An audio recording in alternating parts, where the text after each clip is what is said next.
Right, hello again. Of course, this is X Marks the Spot, the eNCA podcast, as we build up at great speed now, because it is election month, to that very important day, the 29th of May, 2024, where we, together in our celebrations of 30 years of democracy, we are, building up to what has been dubbed the hotly contested elections, the most dramatic, most entertaining, and I think for a group of other people, the most nerve-wracking, when you consider yourself as a voter or as one that wants to be voted for. So, of course, I do not fly solo. We're not flying solo. I'm with Abigail, Visagie, of course, and I'm Morena, Mothupi. Abigail, we've had very interesting conversations with very interesting people, different, outlooks, and we've got even more interesting people who, just like our first guest in our first episode, Dan Corder, he takes his, opinions and commentary and everything between to social media. Yes. We have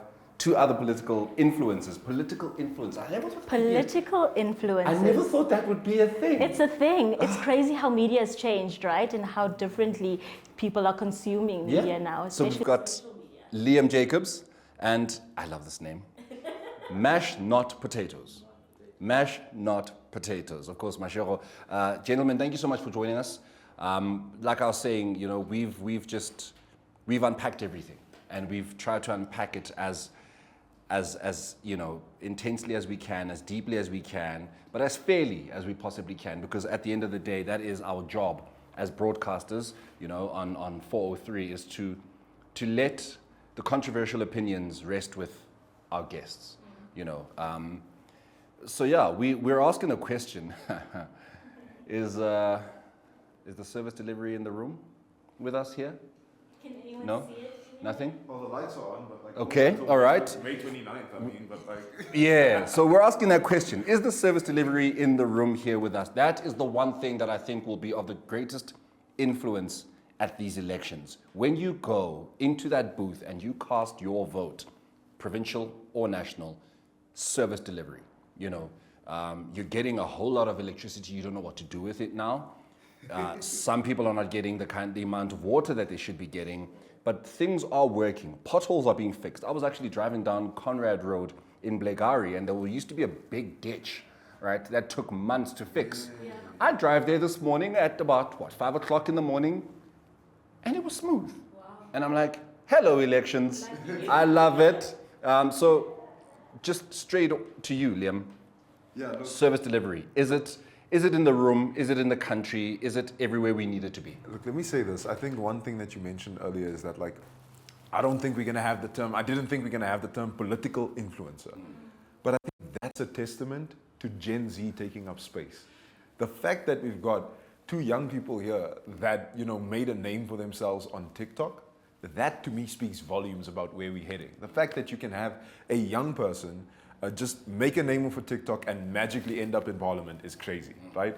But when you talk about service delivery, I feel like it's a term that is very far removed from the reality of a lot of people in South Africa. Because you think it's just water and lights, but this is a national and a provincial election. Yeah. This is about crime. This is about dealing with corruption. This is about electricity. This is about load shedding. It's about all of these things. And right now, the service is going to be in the room with us until May 29th. But what about November 1st, 2021? There wasn't load shedding on the day. You remember that? Yeah. Then what happened November 2nd? Stage 3. Stage 3 just pulled up out of nowhere. It just popped up out of nowhere. So I think that it's not in the room with us. And if it is, it's a very far removed term as to what it should be and what it could be in South Africa. I'm excited to talk to the both of you because there's always conversations around young people being uninterested in politics, uninterested in the workings of our government and as a country. But I think the issue is how young people want to consume news, how young people want to consume current affairs. And I think the two of you have sort of broken that mold. And now young people are interested. They're having conversations, they're asking questions, just not on the platforms that we are accustomed to. So what do you guys have to say about questions around young people's apathy when it comes to voting, young people's interests when it comes to current affairs? Because you guys are having a different view to the people who necessarily watch us on television compared to social media. I mean, I think in one case, there's like two ways that you can break it down. I think from the first perspective is just a case of there isn't any sort of true civic education in schools. I mean, I think back to a time back in high school, World School Pitoreves, where I was speaking about the elections of that time. And my LO teacher was just like, no, we're not doing that here. And I was like taken aback because I'm thinking to myself, politics should not be something that should be relegated to only learning it in varsity or only seeing it in the news. It should start from the beginning so that when you're able to ask these sort of questions as to where exactly is, this quote unquote service delivery, then you can say, okay, cool, fine. Where exactly is your counselor? Who's your PR counselor?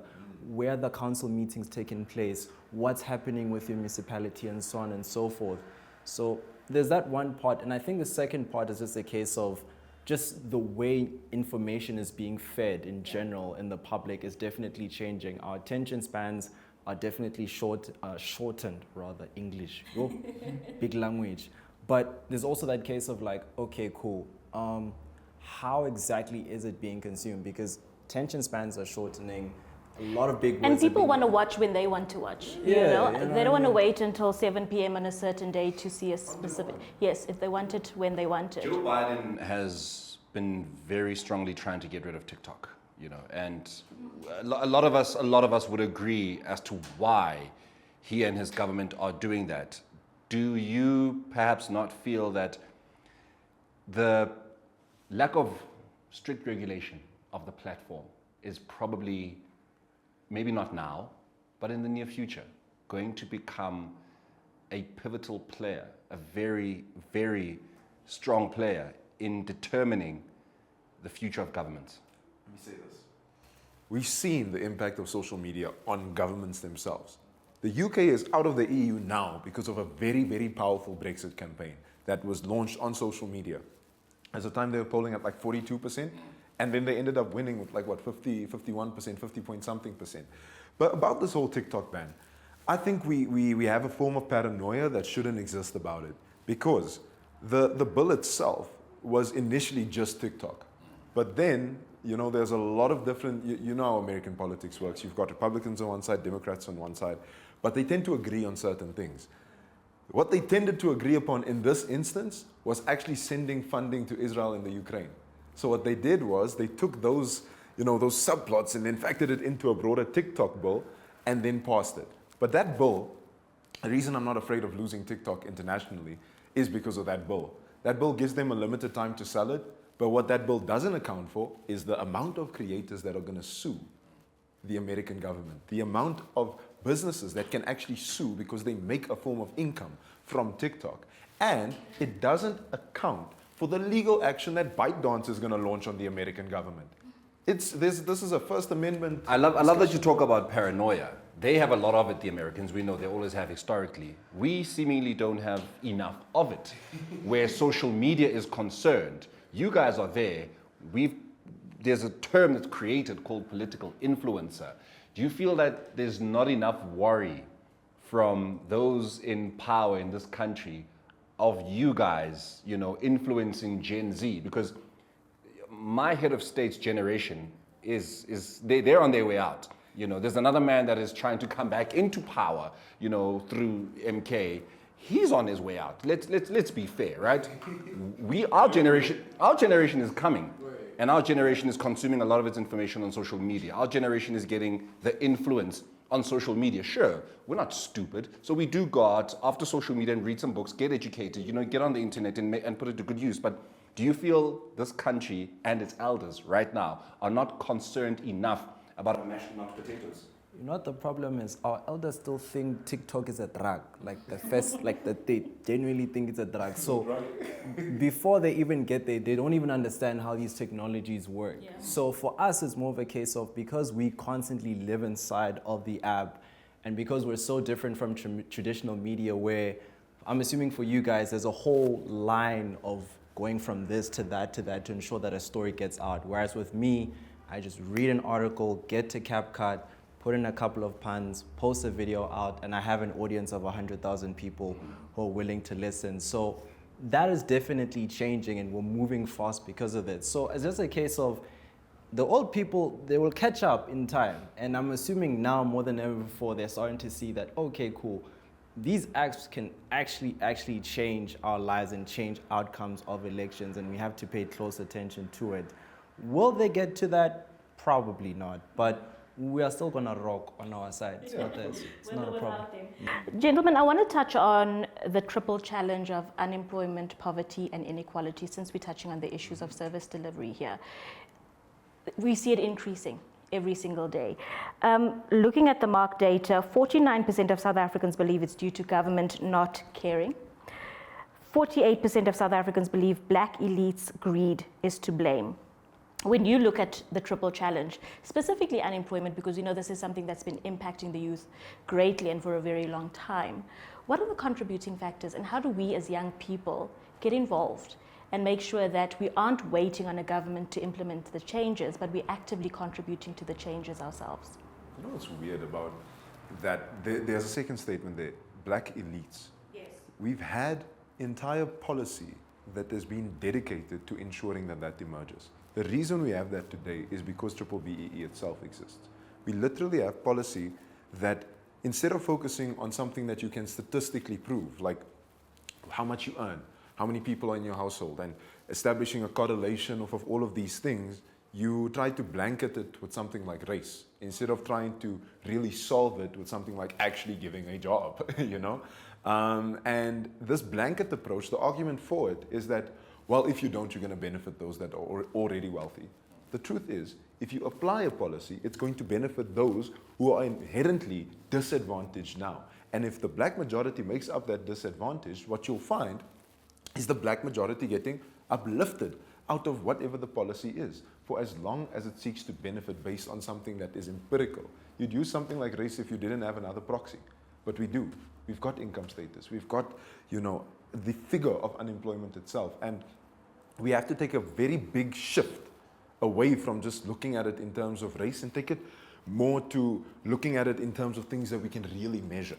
That's where it should go to, and that is a very controversial statement, I know, in the year 2024, but it shouldn't be. To be honest with you, you know, there's been a lot that's been spoken about actually recently. It's funny we bring up BBBEE or, you know, BEE itself, is black people specifically. You know, there's been a lot of detractors, you know, of that, you know, that policy of BBBEE, saying that, again, it gives birth to black elites and their greed. And there are those who say you are disillusioned if you think that black people have not benefited from this policy. Yes, maybe not to the extent one wishes, but then again, you know, there'll always be that bit of inequality. Mash, do you feel that it has helped black people since 1994 as much as it was intended to? That BBBEE, you know, affirmative action, all of these ideologies and policies have actually benefited black people as they should have. Maybe not in the numbers we want, but that there's been a benefit. I think you have to trace it back to the formation of what we understand South Africa to be. Like in 1652, there was this general consensus that two South Africas are going to be created. There will be a South Africa for one sort of people and a South Africa for another sort of people. And then obviously when apartheid was then enacted and became what it became with the National Party, that was fully entrenched, where there was one South Africa and another South Africa.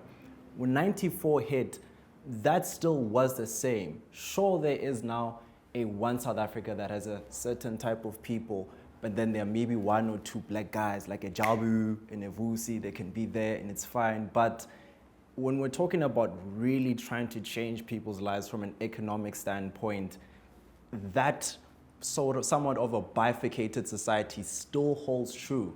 So what was then intended or necessary or needed from the ANC government was to then break and create one South Africa where black South Africans in particular are not only just enriched by just giving them positions out of just race, but truly ensuring that from all holistic standpoints, they're able to then come as one and be a part of South Africa. But as it stands right now, we still very much live in these two South Africas. And structurally speaking, even when you take things such as, for instance, unemployment, someone who lives Kokasi still has to take 2 taxis to go to a job interview. They have to take their last 100 Rand and have to say to themselves, Am I either getting bread or I'm either getting to work? And if I do choose to go to work, guess what? I'm going to get a regret to inform, or I'm not getting the position. Why? Because they say there's no budget for positions. So when you look at it in that context, it thus becomes a case of, structurally speaking, Black South Africans can't access that quote-unquote other South Africa, because in the end, the lesser than, you know. And you're right, because there was a survey done that shows that young people actually have to decide between, am I going to eat today, or am I going to go out and look for work? Isn't that shocking? It's insane when you think about it like that, because it's who do we blame still, you know? Because it's been 30 years.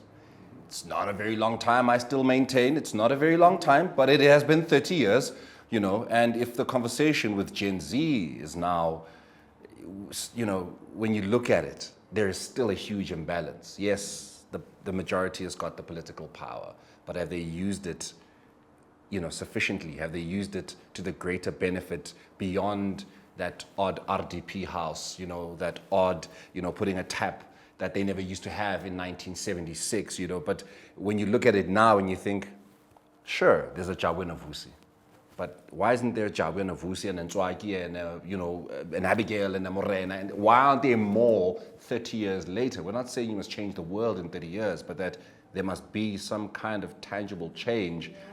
Now, does that mean that those that have been in power since then have actually failed in their mandate? Do they even know what their real mandate was? That's such a beautiful question. I even want to cry just thinking about it. I'm born 2001, and that question is real. Recently, I was in a place called Elijah Bahai, which is in the Westland, right? And there used to be a police station directly opposite and it was actually a government housing project, directly opposite, right? These people now, if you want to make an affidavit, keep in mind, you're already poor, they have to pay 40 Rand to go back and forth to Randfontein itself, to go and get, or Carltonville, to go and get an actual affidavit, whereas they could have just walked to the police station. Now that you speak of, it's deciding between bread and it's deciding between a case that has impacted my life. You know how deep that is. So when you talk about a mandate, they had a mandate. 100% they had a mandate. It's called the Freedom Charter. They had that mandate. And then something, something, something, corruption, something, something, something, Zuma, something, something, something, Ramaphosa, here we are today. See, this is another thing that it's so easy to blame the ruling party, right? But we are a multi-party democracy, which means there are other people that have been in the same chambers as these guys that had that Freedom Charter mandate that they've not fulfilled fully, who have either not held them accountable as much as they should have, or when given a taste, just a taste of an opportunity to govern, have they shown the ruling party how to do it differently, right? So you've given the other guys a city, you've given them a town, you've given them something that the ruling party used to have, and you're saying, okay, here's a little piece of the pie. Show us what you can do. Can you maximize this pie? Has the pie been maximized by everybody else who's been given a chance other than the ruling party? Instead of just giving us manifesto after manifesto and making promises. When you look at this entire thing, you got that question of accountability. I love it, because opposition parties are inherently supposed to hold the ruling party to account, right? But we wouldn't have had something like a Zondo Commission if it wasn't an opposition party that was saying, hey, there's something wrong here. Let's actually figure out what's going on. We wouldn't have had arms deal if we didn't have an opposition party saying, hey. We wouldn't know about it. We wouldn't know about all of these things. And that, I feel, is an actual a merit we can add to the current opposition party of the day. But that question regarding, is there a difference where other parties govern? I genuinely think there is. Because unemployment is lower. You have absolutely statistically proven better municipalities. You have. And actually, this is the thing. We can talk about it without it being an elephant in the room. The Western Cape is the province we're talking about, correct? I'm right in saying that, where another party governs. But there, inequality is lower than what it is in Gauteng, KZN, Eastern Cape, and Limpopo. And I think that's a testament to actually saying, what if another party governs? Will it be different? Will it be more of the same? will we see something different? And we actually do Mash, see a some lot, different Mash, stuff. a lot of people that don't live in the Western Cape looking from the outside in are saying that we hear them making a noise about it. We really do. Some of the numbers are not numbering the way they claim to be, but that's okay. It's a topic for another day. But looking from the outside in, why is crime sitting where it's sitting? One of the highest in the country, that province particularly. Why are you making so much noise about Cape Town? Your entire province doesn't live in Cape Town. There's Langa, you know? There are those parts that you don't want your European, you know. There's the Cape Flats, There's the Cape Flats. You don't want your digital nomads to know about that because it doesn't look good for Instagram, right? So why don't you make a noise about that as well, and not a concession that yes, there is a problem and that we're trying to deal with it, but you acknowledge that you haven't dealt with it because South Africans are fickle. I'm a sports broadcaster, so I'm going to speak from a point of sport to say that South Africans want Bafana Bafana to become world champions like this. It doesn't work like that, right? But you must understand that South Africans are fickle. They want it and they want it now, right? So you haven't fixed the Cape Flats. You haven't fixed Langa and all of these places. But you say you're governing better. What do you mean? Yeah, I mean, it's a tricky one because how I want to answer it is somewhat twofold. I think one, it's a case of, yes, the opposition parties, some of them have been doing their job. Fine, we can acknowledge that, you know what, they've been fighting, it's fine. But then there are others who see, you know, what's happening in parliament as a way to get a meal ticket, right? We have close to 72 parties that are going to be contesting in this election. According to the recent government gazette, there are over 390 parties that have been registered. So you have to ask yourself, okay, what are all of you guys doing that, you know, the other guys are not doing? Like everyone's talking unemployment, but like, you know what I mean? What do you genuinely want to bring to the fore? And how? And how? Exactly. Because it's easy to say, I'm going to do A, B, C, and D, but how are you going to implement it? And how are you going to make sure that it happens and it impacts South Africans who need it the most? Yeah, I mean, online, one of my main contestations, and I know, you know, a certain party is going to kill me, but that certain party has a former president in it, you know, and I'm not going to say names. It's the MK party. But that's besides the point.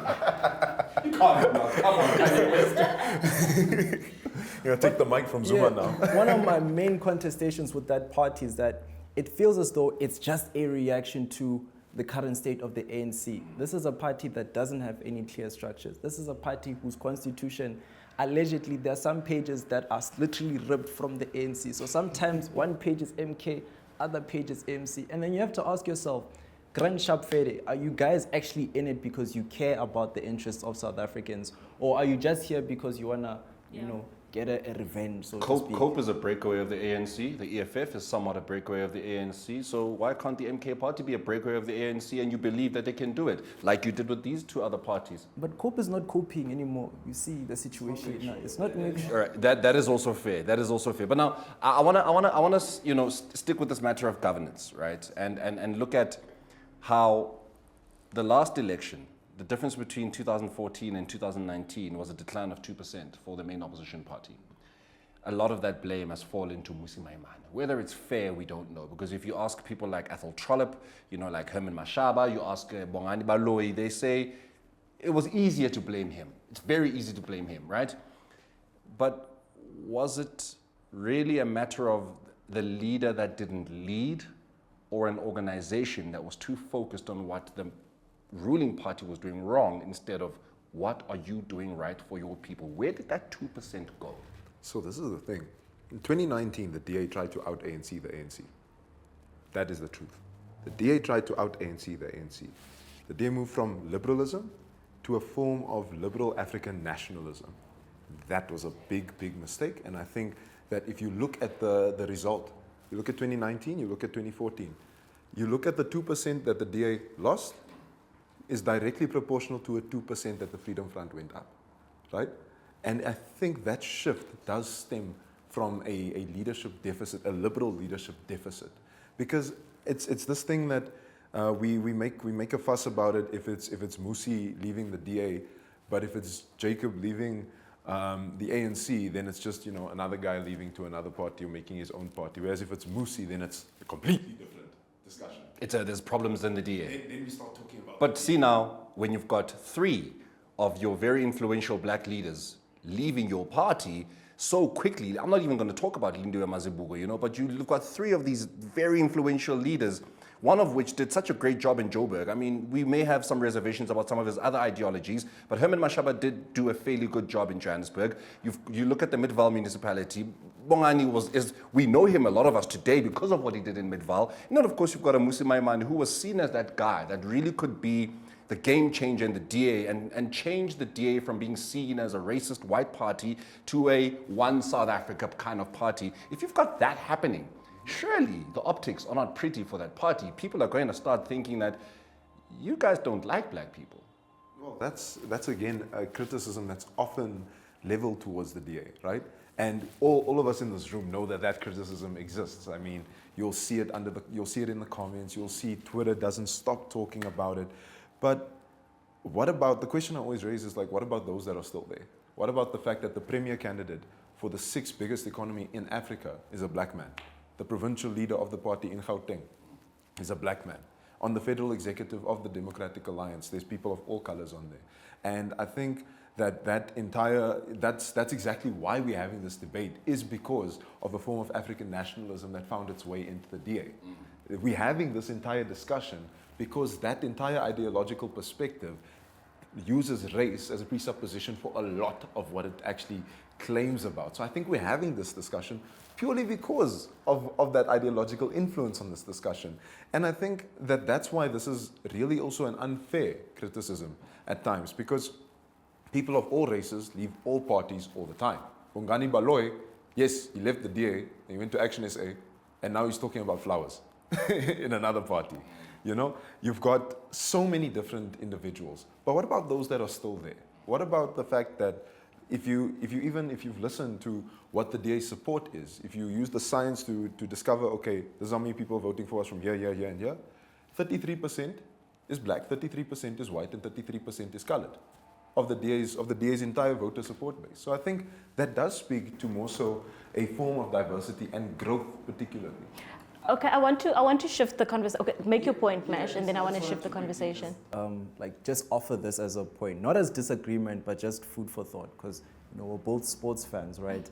One of the major things that I often see with regards to the Proteas team, for instance, is the fact that black players are often put onto the team under the assumption that, okay, cool, he's a quota player, right? But as soon as the black player makes just not even a mistake, just a simple mistake, they're not given the grace to fail. They're not given the grace to have and learn from their mistakes.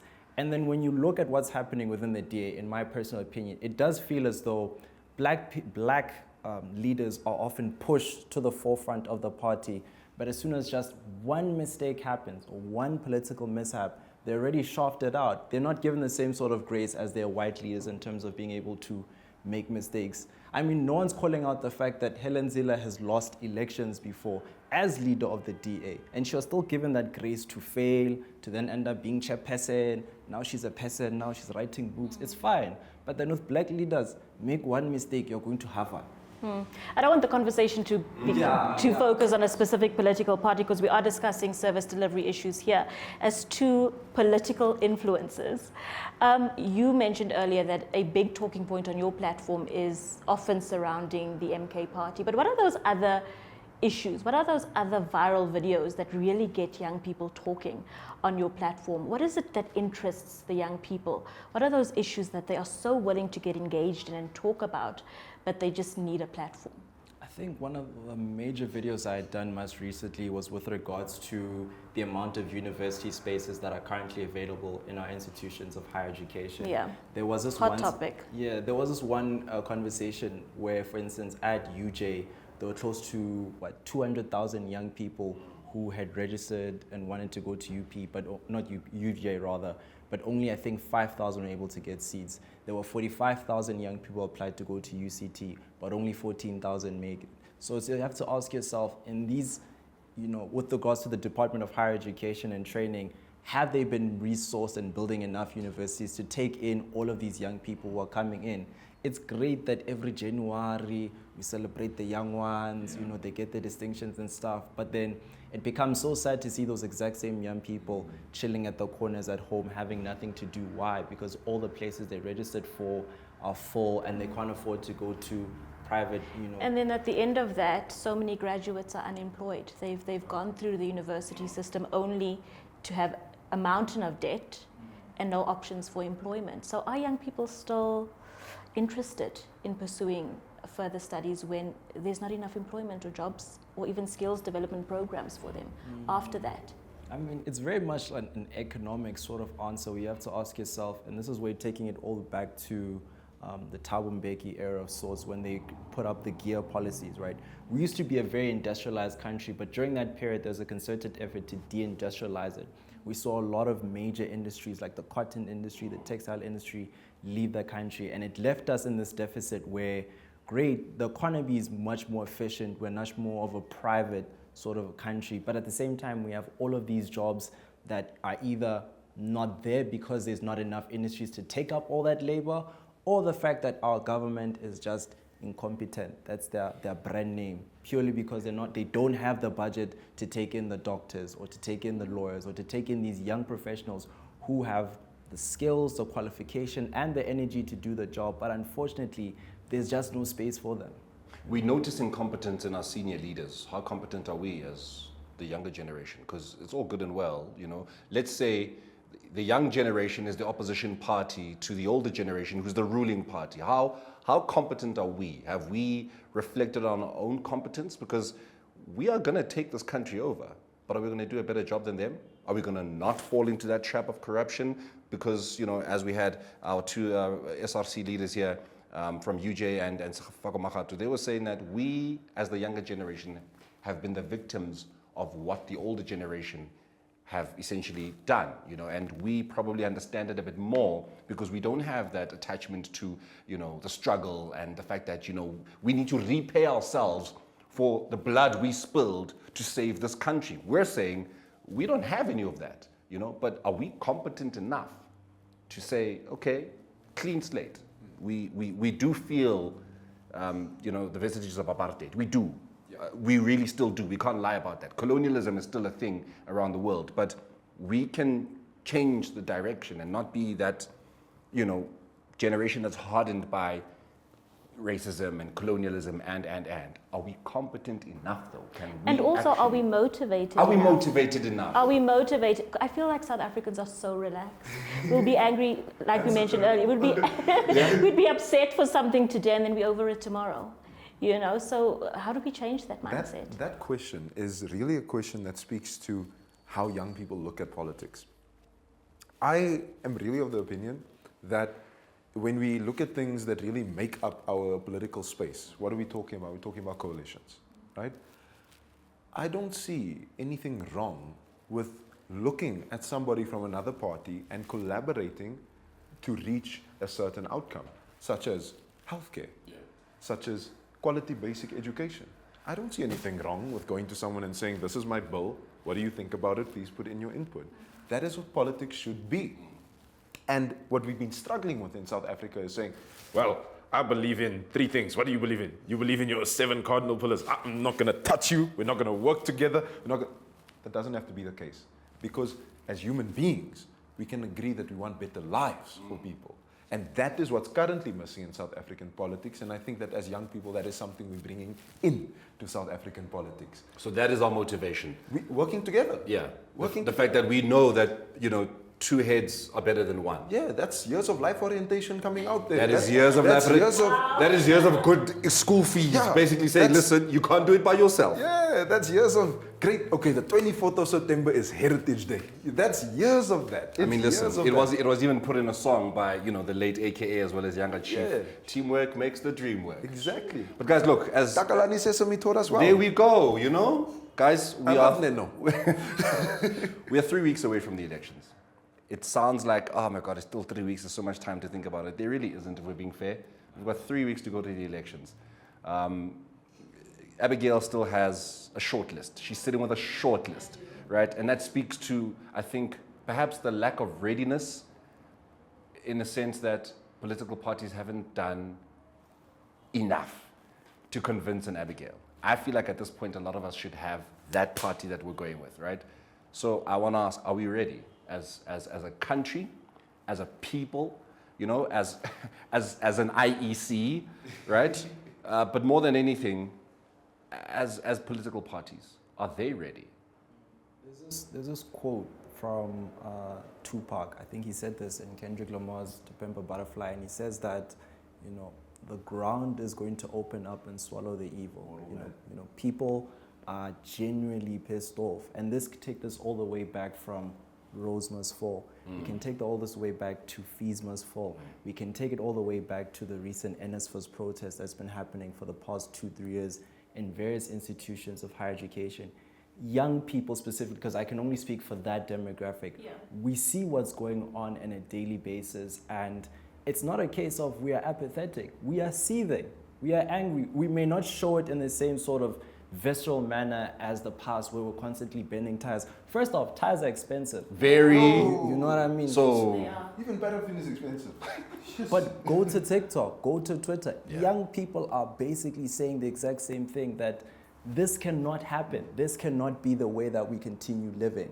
So in terms of us, and just in general, our general psyche, yes, we are. But also at the same time, you're feeling with a sense of, I think, information overload. You are being told everywhere that, like, listen, you have to vote for this person, you have to rise, you have to fall, ANC. There's a lot, and you have to, and like, people don't have time to be reading 30, 40 pages worth of manifestos, even though it's advisable, but you only have 24 hours in a day. But at the very least, it's just that thing of collectively, we can say to ourselves that, listen, if we don't get our act together before election day, we don't know what's going to happen to this country. We don't know what's going to happen to the future. But what is it going to take from a political party's perspective for young people to say yes? I am convinced by you. You speak to me. I resonate with what you're saying. What is it that political parties are missing?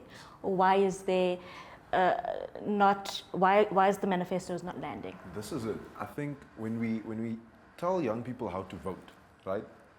We shouldn't be directing them, no, you must vote for this one because this one wants to ensure X, Y, and Z for you. You need to ask them, and it's us actually, I don't know what I'm saying there. We need to ask ourselves, right? What is it we want South Africa to look like? What is it that our values are? And how do these two relate to the South Africa we want to see, not for ourselves, but for our kids one day? That's if we even want to have kids, noticing an alarming trend, I must say. But then you must ask yourself that. Then you must ask yourself, which of all the parties, all 370,000 of them, which of them align with my values? It can be any party. Really, it can be any party. Which of them align with my values? And after you've got that, then you ask yourself, okay, but which of these parties actually have a track record and can show me that they've done it? What they've done. And at the end of that, that is when you make your conclusion. you've got a lot of questions to ask yourself between now and the 29th of May, and I hope you are asking yourself those questions. I know Abigail is asking herself those questions to say, who is talking to me? What are they saying? And are they saying it convincingly enough? We've literally got 3 weeks to go to what is going to be one of the most exciting, nerve-wracking, hotly contested, most competitive elections ever. Because in 1994, they were this big and this exciting and this historic, but they were not this competitive. So this essentially could potentially be the change of guard, and we could see a different South Africa come the 30th of May. Hopefully, it's a South Africa that you and Abigail, as well as Mashed Not Potatoes and Liam, want us to have. I mean, we could speak at length about all of this. We could speak at length about the country we want, but you've got 3 X's, on the day? You've got 3 X's to decide the kind of country you want. X marks the spot. This, of course, has been the eNCA podcast. We've been talking service delivery, among other things, with these great political influencers. Guys, may you not stop to influence the generation. 3 weeks is a big one. You are now, again, I'm going to give it a sport analogy, you are now in your league run-in. Now you are in your league run-in. We're at the semi-finals. I don't know if it's going to be Dortmund or it's going to be, who's the other guy again? That one. Dortmund won.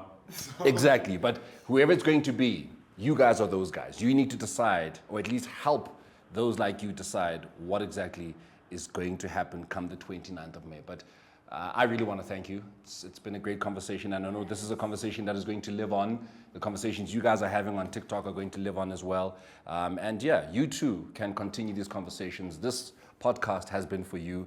4 episodes, but there's so much more conversation that we're going to be having. eNCA conversations, of course, with Abigail Visagie and all of her guests, just to continue to unpack this. We're not doing much unpacking on sports, so other than Man United being terrible, you know, As always. the Springboks being champions, but yeah, it's been important conversations. Abigail? Vital conversations. Gentlemen, thank you for your time. Thank you for the wonderful work you're doing. It's vital to influence the youth in a positive direction, so we're grateful for the work that both of you are doing.